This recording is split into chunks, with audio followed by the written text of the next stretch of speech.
What's up, y'all? This is Taj of SWV, and I am on the BKS Experience, and you can reach me at Taj George on everything. I'm a streamliner. You can catch me there with anything and everything. Taj George.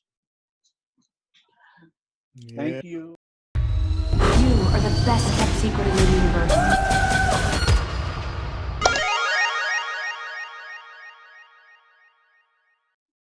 All right, ladies and gentlemen, welcome to another episode of the BKS Experience. I'm yours truly, Eddie Brown, Mr. Live to Inspire. And I am celebrity photographer Ty Waterman.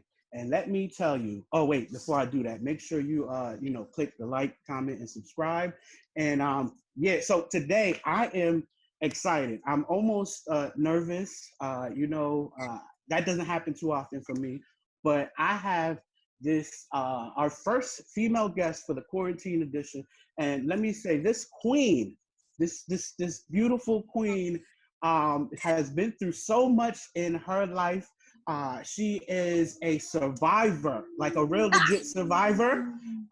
She is an expert on reality TV, and she is one sister with a voice. She is Taj from Sisters with Voices, aka SWV. What is going on? Welcome. Hey, what's up? I had to take a water break. My throat was all. I mean, that was a lot. So okay. Well, I had to give you, a great entrance for you to come on here, being our first, and I'm so glad that you accepted our invitation. And let me just say that I met you a long time ago. So before we do the interview, I have to say my thing. Now, I know I've met you shooting pictures. I got a nice picture with you. I told you I need to update that. But many moons ago, right? And this is going to segue into what I kind of want to talk about in the beginning. Okay. I had a singing group, and our favorite group happened to be, take a guess, male singing group. Boys with Voices. No. Here's the thing. It was a male group, one that I happen to know that you love. Jodeci? Girl, you was all off the charts. Boys? No Audition. Okay, there you go. I gotta like. There you go. Here we go. Okay, so one of our favorite groups was New Edition, and New Edition had broke up, and they recently got back together, and they was on this big tour. They landed in Hartford, Connecticut, and about half of our group kind of snuck in to the concert. And it started with us singing in the halls, and then we ended up securing a ticket somehow. We were on the floor, and what ends up happening, it gets a little weird. I leave out to go to the bathroom, and I'm with my cousin. My cousin Elliot had this crush on you. And he's like, well, I had a crush on Lily. I think Lily might have thought I was trying to stalk her the last time I saw her. That's a different story. You got to tell her I'm cool. I'm married now, but I still have my love for her. But anyway, we used to talk about you guys all the time, and Elliot was like, oh yeah, Taj is gonna be my boo. He even found a girl that looked like you. And I'm over here like, yeah, Lily is mine, hands off. And we're at that concert, and we're walking. We turn the corner to go to the bathroom, and like this place had nobody, and one person comes around the corner, and it was actually you. I don't expect you to remember this, but I got you to sign a business card, and that first impression was just like, wow, she is so nice. You weren't even there performing. It baffled our minds. Why was she in Hartford? New Edition's here. What is this? And I was like, just wow. Fast forward, and here we are today. And this is like, but the child in me is screaming. I wouldn't say child. I was a teen, but I'm screaming. And I know you know those kinds of feelings, because don't y'all have some kind of tie in? There we go. So what kind of love are we talking? Is this like agape love, or? This is like serious love. No, I understand exactly how you felt when you ran into me, because the first time I ran into Bobby Brown was the same thing. I was I think 15 or 16 years old. I was in Ohio. My grandmother had bought me and my sister 2 general admission tickets to a New Edition concert. So I knew what to do. I'm like, we got to get there early. We got to run up to the front so I can stand there. He needs to see me when he comes out. Well, it just so happens the Rapping Duke. Do you remember the Rapping Duke? Yes. He was on that show. And he was standing in the area between where the photographers stand. So he was standing there and nobody recognized him, but I did. So because we recognized him, he gave my sister and I 2 tickets to backstage passes to go backstage. I had written out this long note to Bobby Brown because, of course, we were supposed to get married that night. I had written out this long note, and he comes into the Rapping Duke's dressing room, and he's like, "Hey, this is Tamera and her sister," and he was so nice. I couldn't breathe, but the Rapping Duke gave him my letter in front of me. So naturally, my head exploded. I'm sitting there like shaking, about to piss on myself. He said hi, and then he went to do his show. Months later, he called me. What? Yes. So I'm like, I don't care what nobody say. Bobby Brown's the best. I don't care. I will fight for him. I don't care. Listen, I still stand by him being the king of R&B. It's nobody. I mean, there's other people, yeah, okay, but he held that title. He still got it. You know, I still love that dude. I was backstage with him, and I still didn't get my picture with him. I think I got everybody but him and Ralph. It's like, come on now. But I've taken pictures of him. But stand up dude, had the whole family there, and that's the reason why I didn't take my picture with him, because I wanted to make sure his family got the pictures first. Yeah. So it's like, wow. But so okay. Y'all loved New Edition. You formulate a group. What was that like to sit there and practice and try to figure out what we're gonna do? What was that like? It was focused. You know, we love singing, of course, but our whole focus was we got to become famous so we can meet New Edition and we can all marry them and we'll be like the female edition and we'll have their female baby and boy kids. That was the plan. It just blew up. It took on a life of its own. Part of it worked. Yeah. Hey, I'm happy with the part that worked. Hey, what's up? You out there? Yes, sir. What's going on?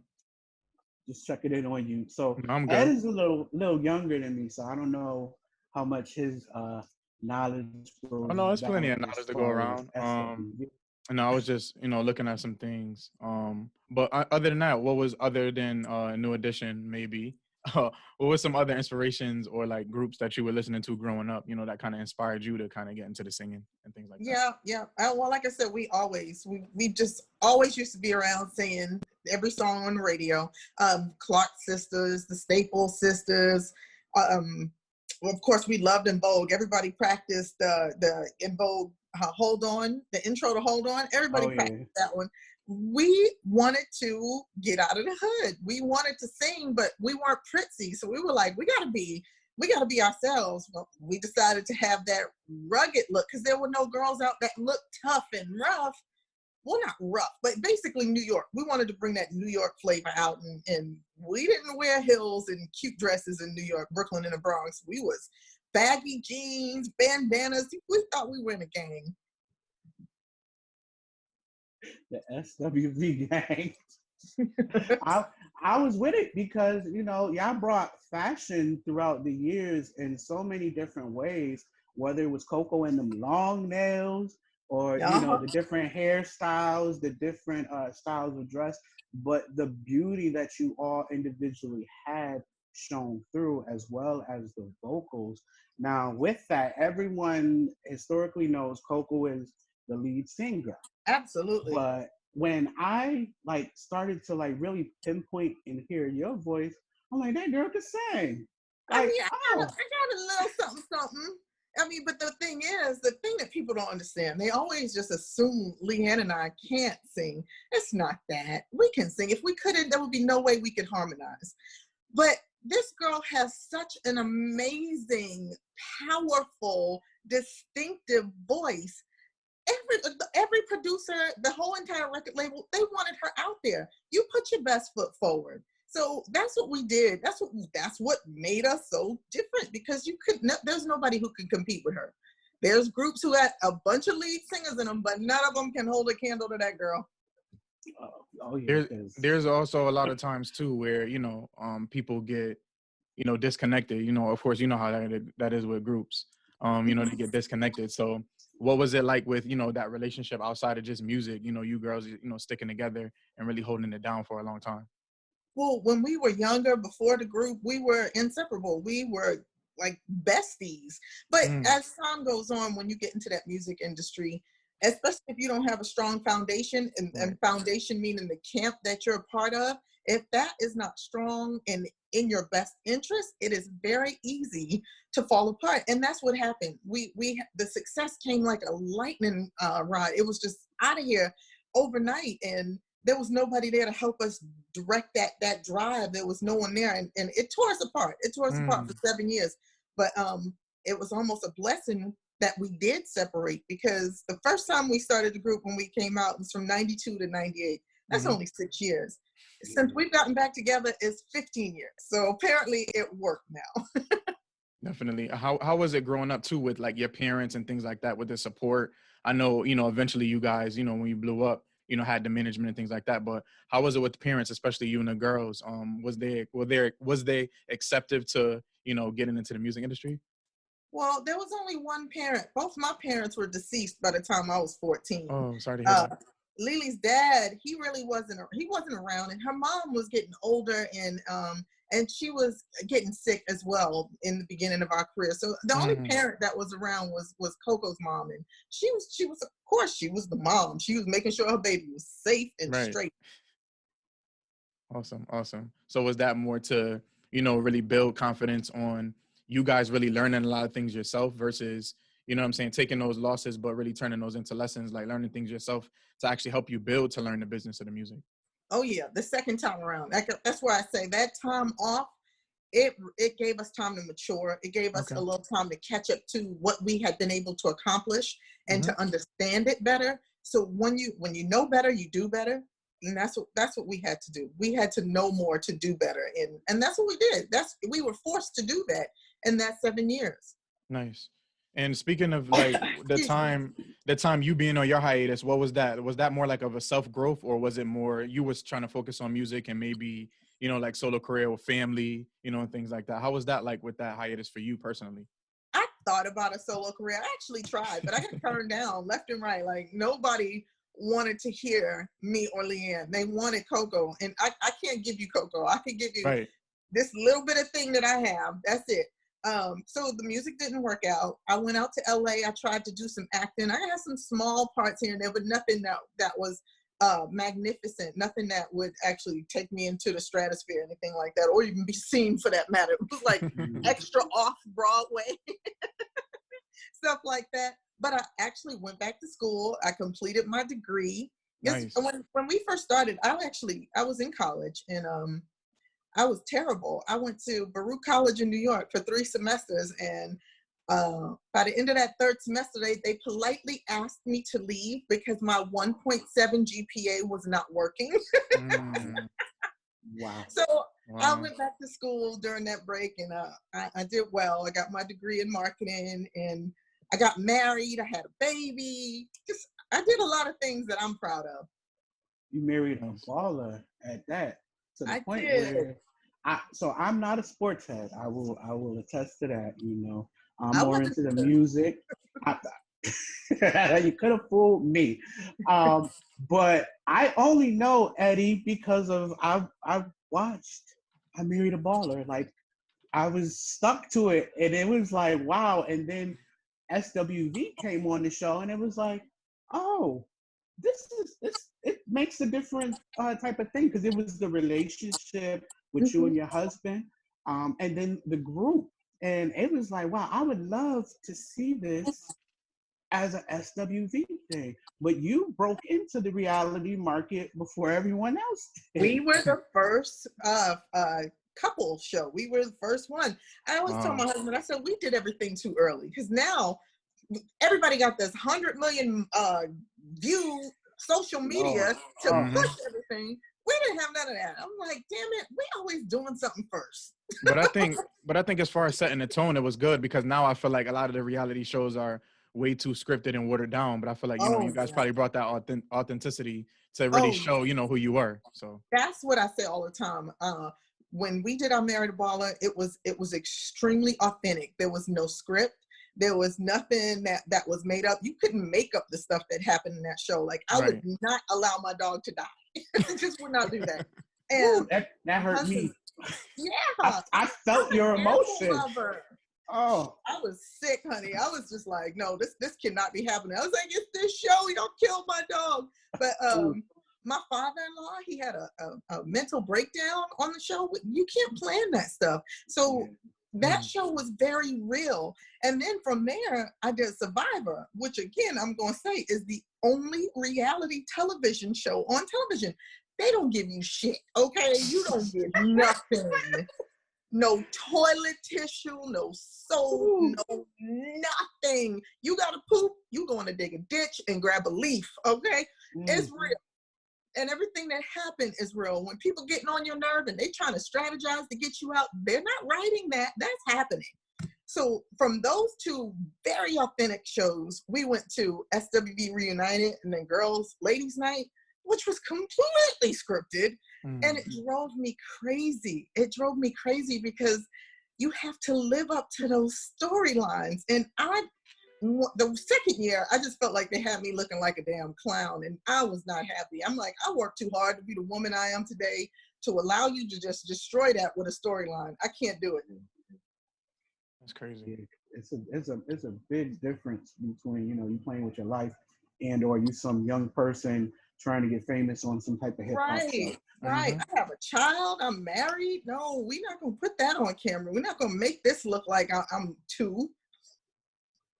So would you do Survivor again?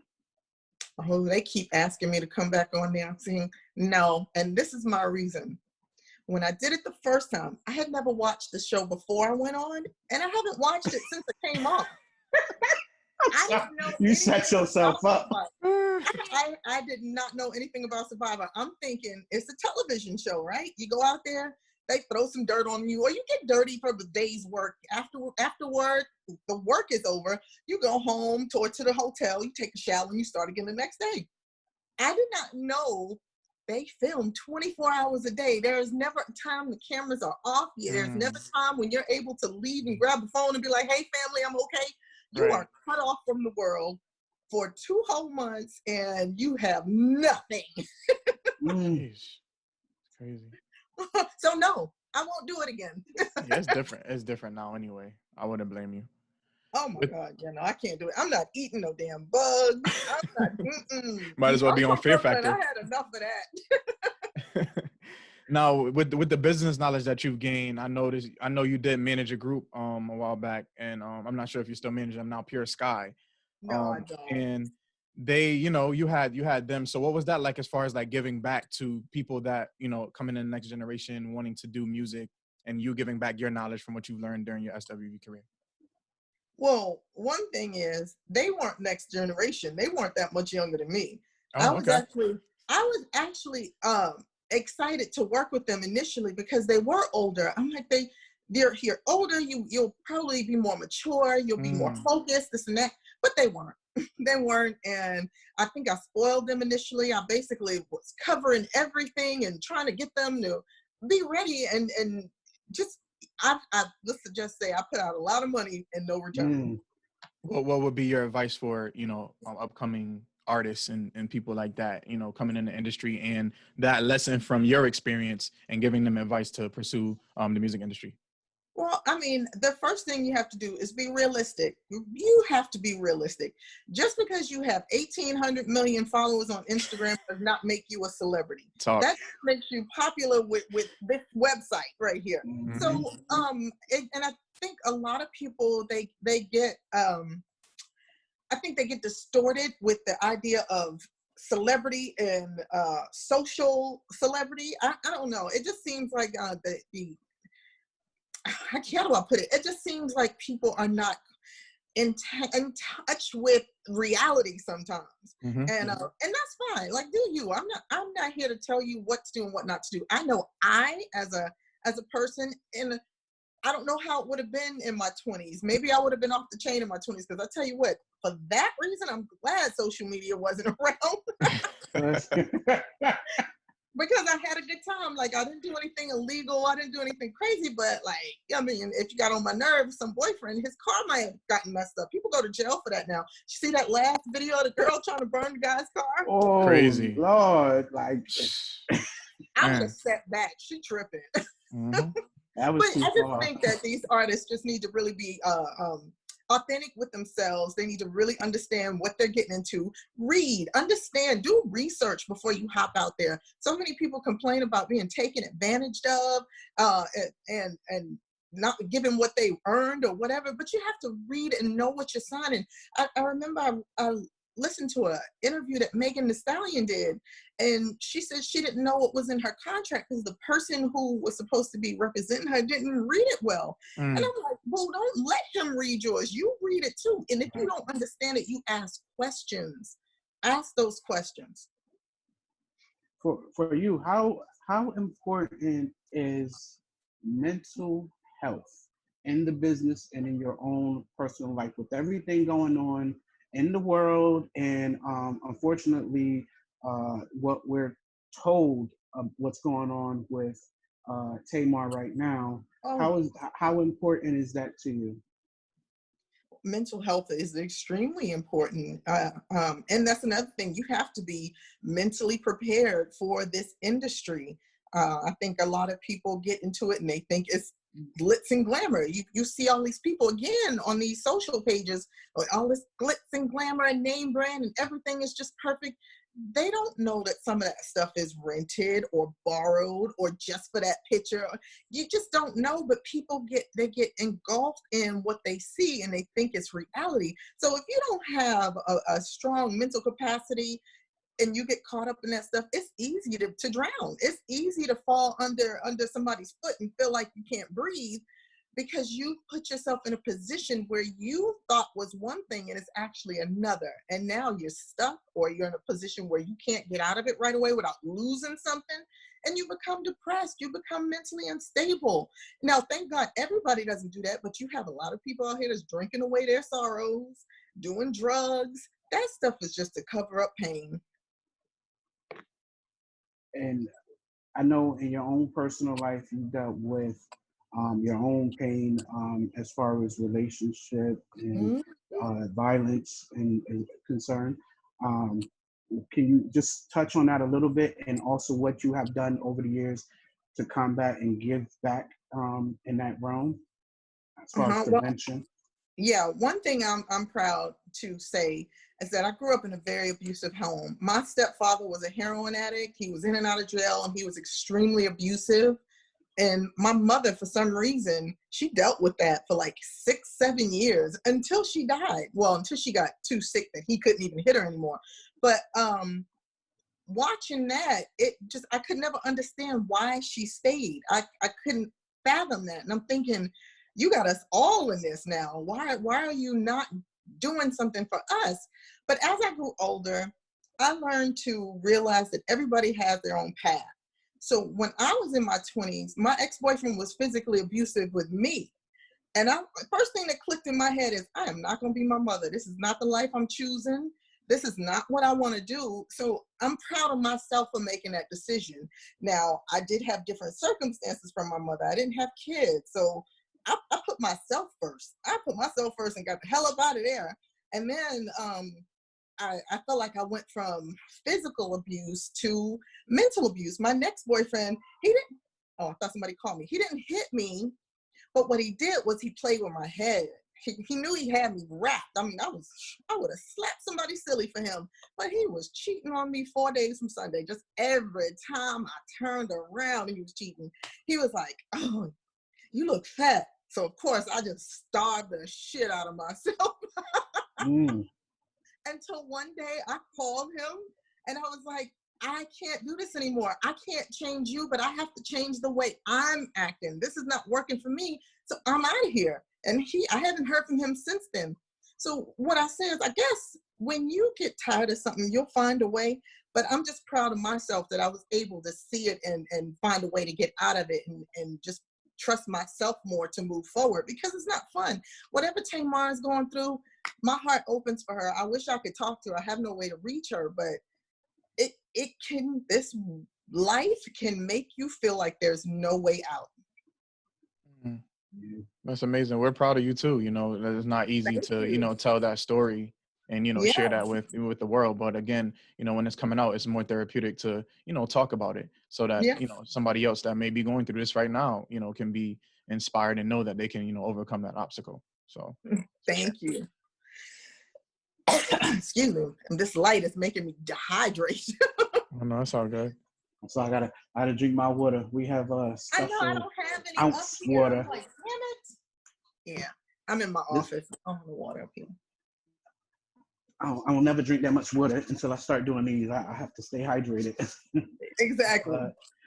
So with all of this going on, you've done Survivor, you've done the Baller, you had your own SWV branded show. Will y'all think about doing another reality type of thing, whether it's the group or just solo? Oh, well, Lily is now doing Grown Up Hip Hop. Her and her kids are on Grown Up Hip Hop, which is, I can't wait to watch that. Listen, I can imagine. We have somebody who we're going to interview him soon. He's son of a famous rapper. And I think he would have been great for something like that, but I don't think his father would sign up for something like that. Yeah, but then again, you never know. You never know. But it's invasive. So, you got to be ready. With the reality thing, if you're not thinking about that, how about a movie? We need I that would gladly biopic. do a movie. That's on my to-do list. I want to do a movie role where I get to transform. Have you ever seen Monster with Charlize Theron? Yeah, I want to do something like that. I don't want you to be able to recognize me. I want you to be like, damn, she look crazy. But I want to do something like that, and I want to win an Oscar, because I just feel like I have it in me to bring out. I just need somebody to give me that role. Tyler Perry, what's up? But yeah, I want to do that. That's what I want to do. And what about a biopic? For SWV? Yeah. Well, we were in talks about that. We have to see. There's something about biopics that I think so far the ones that I've seen, I haven't really been into a lot of them. New Editions was off the chain. Okay, I was about to say. How about Bobby? Good. How about Bobby's? Now, believe it or not, I love me some Bobby Brown, but I didn't care for his. I didn't care for it. I felt like it sugar-coated a lot of. It didn't really. Everything was because I didn't mean it. I'm like, Bobby, stop it. And a lot of them, you think they have the creative control, but it's really kind of different from the real perspective that they're trying to put out there. So I told the girls and our manager, if we were to do a biopic, it would have to be a 3 to 4 night special, like New Edition did. Absolutely. Because there's too much information and too many years to go into a 2-hour show. That's just, you're not telling the story. If that's the case, we might as well do Unsung again. So it needs to be lengthy, because Coco, Lily, and I, we're all, when I say 3 totally different people, Lily is off the chain, crazy, everything is X-rated. Coco's the diva, and I'm like literally in between. Like, I'm Brooklyn. You get me mad enough, you will see the volcano explode. And then you have the SWV life. But we all have 3 interesting backgrounds, and you can't tell SWV's story without telling where it came from and why it was the way it was. So it's going to take more than 2 hours. I already told him, if it's just a 2-hour show, count me out. I don't even want to do it. Well, hopefully that happens. I'll be sitting in front of my TV, waiting for it when it does happen, watching all 3 nights. I'm definitely excited or 8. about it. Listen, y'all probably can do way more than that, So hopefully it's out there. You put it out there, maybe it's going to happen, And I'm just glad to even sit on this side of the deal. Then I can have you come back and we can talk about it. Yeah. So with that said, we're about to get into our music trivia. But before I do that, I have to ask if you can bless us with a song, you know, out of your repertoire or something totally made up. I don't care. I just need to hear that voice. Oh, Mary had a little lamb. No, I'm kidding. You said I should anything. have I set myself up. You said anything. A, B, C. Give me a little new edition, little Bobby Brown, Ooh, little you something. want me to sing my man? No, I can't do my man. Let me see. I can do what's the song? Use Your Heart. Just a second, I look at my watch's dial, and you love me, pampered me like a child. As we lay, I close my eyes and I smile, and your real love purified. I'm dry as hell, so that's all you're gonna get. That is all right. My heart is like pounding. I'm like, whoa. That was my favorite part of the song. You don't know what this means to me. So if I had some water, I'd probably sound a little better. But look, I haven't sang in months. We've been home. Listen, that is quite all right by me. But with that said, now it's time for Pull Your Card. This is the Pull Your Card experience. Wait, that looks upside down. So this is the Pull Your Card experience. This is just to show you that this is a real card. This is not something that I made up. It is brought to you by my man, Harold Lee. And we're about to get into it. So if you get these wrong, I don't know what to tell you, but we're going to got the pull wrong your answer. R&B card.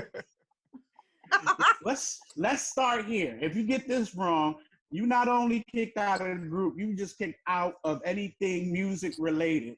Damn. You ready for it? Okay. Here we go. Which of the following was not a song released by the group SWV? Lord, if I don't get that I'm so I'm so into you. B, right here. Human Nature Remix. C, Weak, or D, Who Can I Run To? Who Can I Run To? That is correct. That's not even our song. Now, I like to start off easy. I don't know. These may be hard. They may not be. It depends on your own knowledge. But I wanted to show you how much of a mark on the world you made that you're in a game. Is that a real game? This is a real game. Yes, it is. Oh. This is the Pull Your Card R&B edition of this game. Look at God. What's it? Let me see the box again. I don't know how. Wait. Okay, there we go. It's back. Pull your card. I have to get that. Okay. This is the R&B edition. All right. So let's move on to the next question. Okay. No More Love on the Run is the extended title of this Billy Ocean song. Is it A, Caribbean Queen, B, Get Out of My Dreams, Get Into My Car, C, Love Zone, D, When the Going Gets Tough, the Tough Get Going? Hey, no more love on the run. Oh my gosh. Wait, what were the song names again? A, Caribbean Queen, B, Get Out of My Dreams, Get Into My Car, C, Love Zone, D, When the Going Gets Tough. Is it Love Zone? Caribbean Queen. See, look at you. Okay, that's too long just ago. one. Ask me something from last week. I'm so sorry, but here we go. Damn it. Okay, so yeah, it was Caribbean Queen, unfortunately. And didn't I say that? No, I'm kidding. I thought you was, but you didn't jump to the next lyric, and you would have got it. I couldn't remember it. Okay, go ahead. All right, here we go. Shea Butter Baby is the title of this singer's 2019 debut album. Is it A, Ari Lennox, B, Mahalia, C, Nao, or D, Ravina? First of all, I don't even know who the hell those people are. Shea Butter Baby? Damn, I'm on my phone. I wish I could use it to Google this. Straight from the top, no cheating. Wait, who are the people again? Tell me who the people again. A. Ari Lennox, B. Mahalia, C. Nio, or D. Ravina. Are you saying Neo or Nio? Who's Nio? Nio, N-A-O. Oh, I don't even know. Let's say the Ari Lennox. I don't even know who these are. I know Ari. I just don't know who the hell those other people are. You're correct. Well, she got it. Right. I was like, I give up. I'm quitting. All right, let's see. We got two more. Here we go. Let me see. I'm just trying to. Okay. This singer made her TV appearance on the 4th season of the MTV series My Super Sweet 16. Is it A. Coco Jones, B. Lil Mo, C. Tiana Taylor, or D. Zendaya? I'm gonna say Tiana Taylor because I love her. And you would be correct. See, look at you. My baby wouldn't let me down. All right, let's see. Oh, I got a card stuck. Okay. Here we go.